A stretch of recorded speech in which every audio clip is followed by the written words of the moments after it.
When I started out learning jazz improvisation more than 12 years ago, I made one big mistake. I didn't learn enough jazz language. I immediately wanted to develop my own voice as an improviser and didn't feel comfortable copying the masters. I was afraid that I would sound like them and not like myself. But now, many years and thousands of hours of practicing later, I realize this was a mistake. Learning jazz licks, jazz phrases, or jazz language, however you want to call it, is actually the foundation of becoming a great improviser and finding your own voice. Imagine someone wants to become a writer, but the person doesn't want to study the vocabulary. This wouldn't make much sense, right? Learning jazz language is one of the best ways to become a better improviser. And in this video, I will show you what I think is the most effective way of learning jazz language and making it truly your own. And make sure to stick around until the end of this video, because then I will share one key insight that I think many people misunderstand about this process. So, step 1. Choose a jazz lick or a piece of jazz language. Let's keep it simple here and choose this 2-5-1 lick.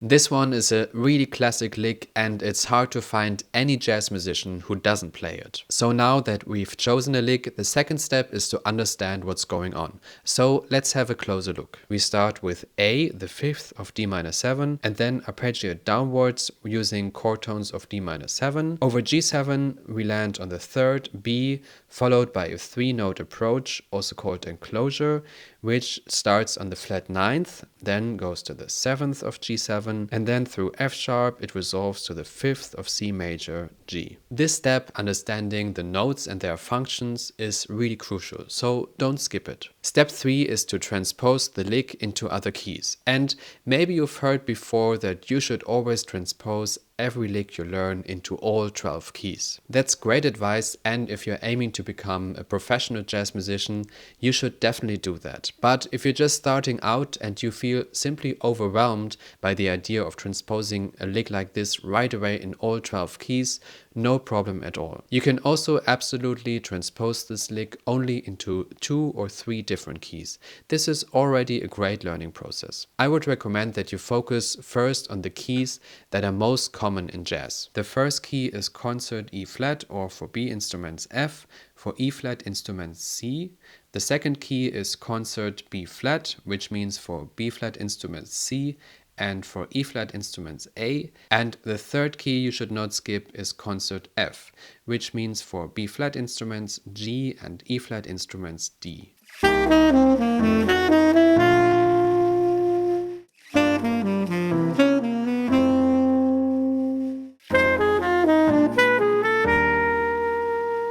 You might wonder why you should do this work and transpose a lick into different keys at all. First of all, it's really important for us improvisers to being quickly able to think in different keys. The second reason is that this will really boost your ears and help you connect your ears with your fingers more. And the third reason is that practicing something in different keys like this will make it more likely to stick. So remember, when you practice a lick in different keys, you don't have to cover all 12 keys right away.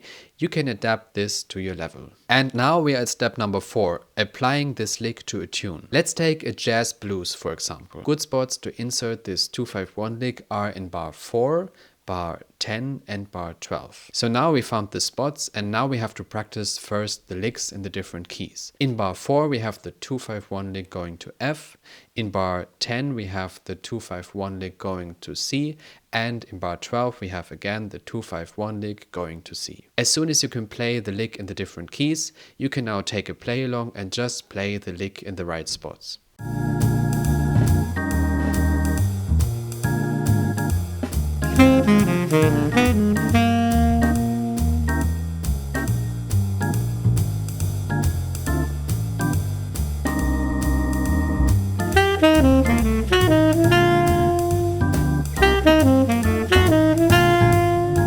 As soon as this feels good, you can start improvising around the licks.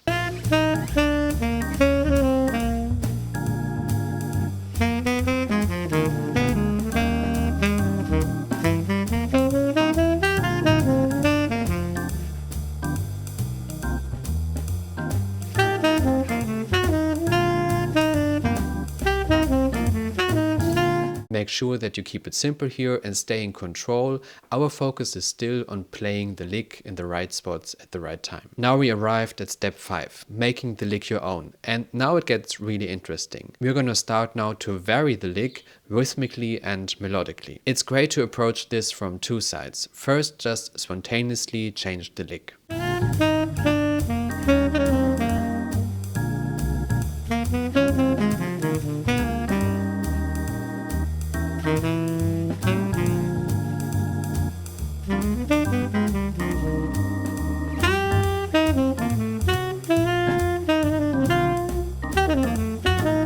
It's also a great idea to slow down the process and write down variations. This will give you time to really come up with your best ideas. What really helps with this process is to figure out why the lick sounds the way it does. One key element of this lick is for sure the downward motion from A to A flat to G. And the second key element is the 3-note approach to G. So when you try to come up with your own variations of this lick, what you could do, for example, is to change the first 2 beats and keep the rest intact. So here I play 1, 2, 3, 7 over D minor 7 and then go on as in the original.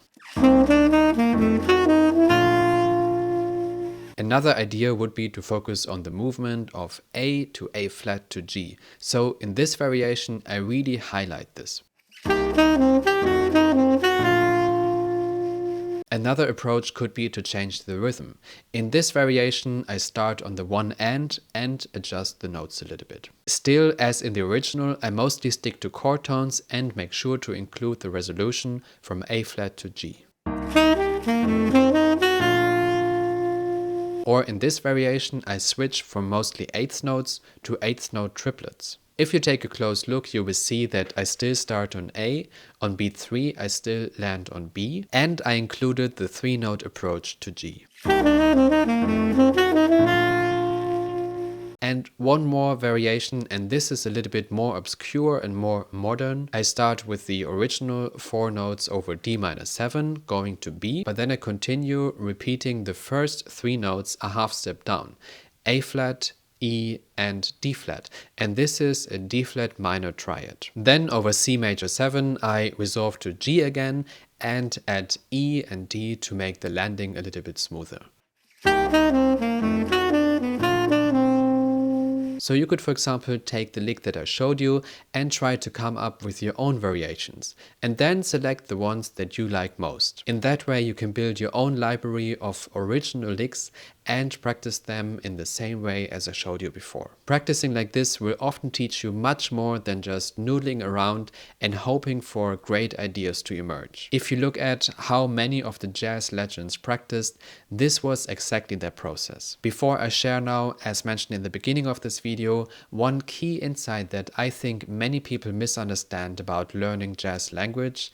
If you enjoyed this video up until here and you would like to support me, it would be great if you would hit the like button and maybe even leave me a comment. This really helps the algorithm to understand that people are interested in my videos, and this helps again the video to being spread to more viewers. Also, don't forget to subscribe to my channel so you will not miss out on future videos like this. So, what most people get wrong about learning jazz language, and I really would have wished someone would have told me this sooner, we don't learn jazz language to just copy and paste it into our own solos. For me, when I was practicing jazz language and it didn't show up in my playing, I was often really frustrated and wondered why. But the truth is, practicing jazz language is not really so much about using it one-to-one in your own solos. It much more helps to shape how you hear jazz, and it changes how you think musically. And over time, it will also teach you how to come up with your own great ideas that are truly your own. So don't worry about using every lick that you practice in your solos. Often the effect of practicing jazz language in the way that I showed you before